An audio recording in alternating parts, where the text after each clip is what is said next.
afternoon. So far today I have done some sewing, I have done some editing, I have done some wistful staring at the front door wondering when my haberdashery order is going to be ordered, and I've spent some time standing in the kitchen looking around going, what, more washing up? So I think it's fair to say I am winning at Monday.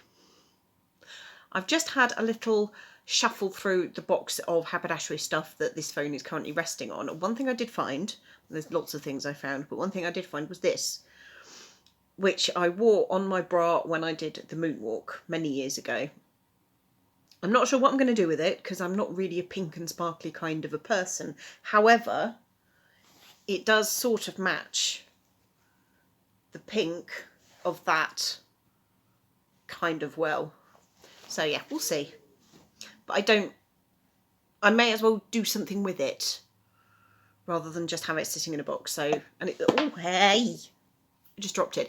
I was also going to say it's quite heavy and quite chunky, so it's not necessarily suitable for substituting as a button or anything like that. So I'll also have to have a look and check. I think I've only got the one, there may be others. That's sort of what I've been doing so far this Monday morning and afternoon. This evening we have a guides meeting, so my friend Tamara is going to be our guest of honour to talk about guides in Australia, because that's where she grew up. She was born, she lived, she moved to the UK 6, 7, 8 years now? I can't quite remember. Where are we now? I think it's about 7 or 8 years she's been living in the UK. But she's going to come and talk to our guides about guides in Australia and a bit about Australia, and hopefully this will pique their interest in international guiding. That's something that I am very big on, very strong on, and I would really like to pass that on to my girls.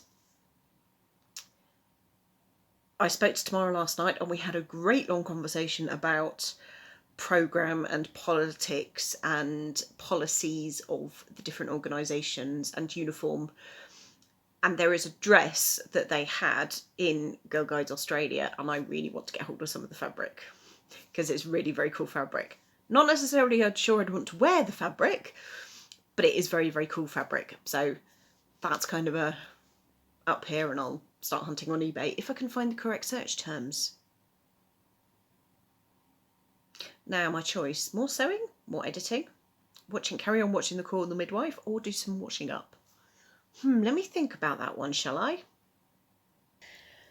So, because I can't be bothered to move and set the camera up slightly nearer the television, I am balancing this on my boobs, so it's slightly wobbly.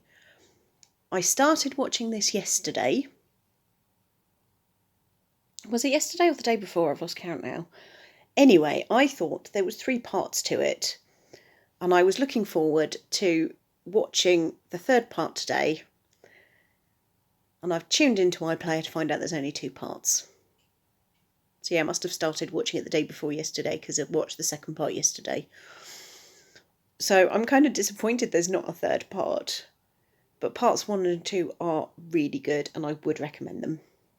So we've been talking about doing Kim's game for our guide meetings, and this is what I've pulled out so far. To be honest, I'm not sure I'm going to get it done in time for this evening's guide meeting. However, it would be nice to have these things to hand so that when tomorrow comes, when there's a bit more light and when I kind of know what I'm doing, I can get on and do with it, ready for next week.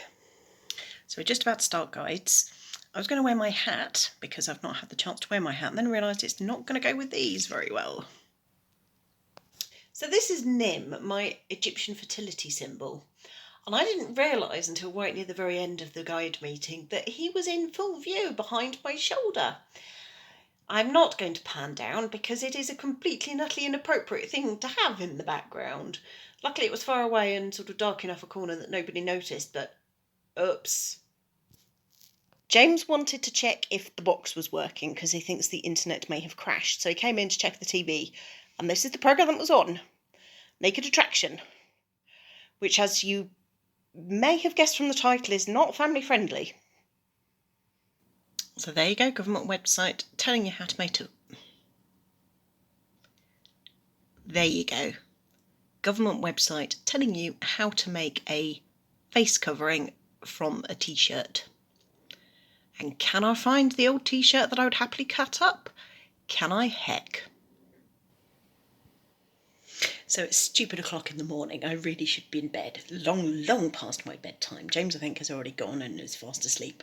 Anyway, apparently the new government rules or guidelines are that people wear masks when out and about in public and on public transport. So James came back and almost his first question this evening was, do you have any fabric to make face masks? Well, so we went through the whole of my fabric stash.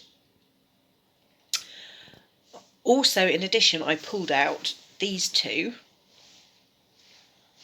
So those are old shirts of James's that went, I think they were funny about the collars or went at the seams or something. So they are not wearable, but there is a decent chunk of fabric that can be used on both shirts. So I've kept them. So those are there. Those could be quite good. But for tomorrow, I have given him this,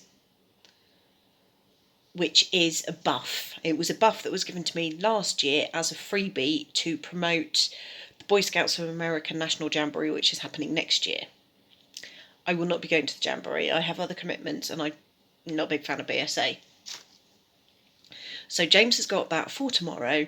So he's got something oven ready or whatever, ready to go in case he needs it. And I don't care if it gets lost. So tomorrow I will mostly be making masks.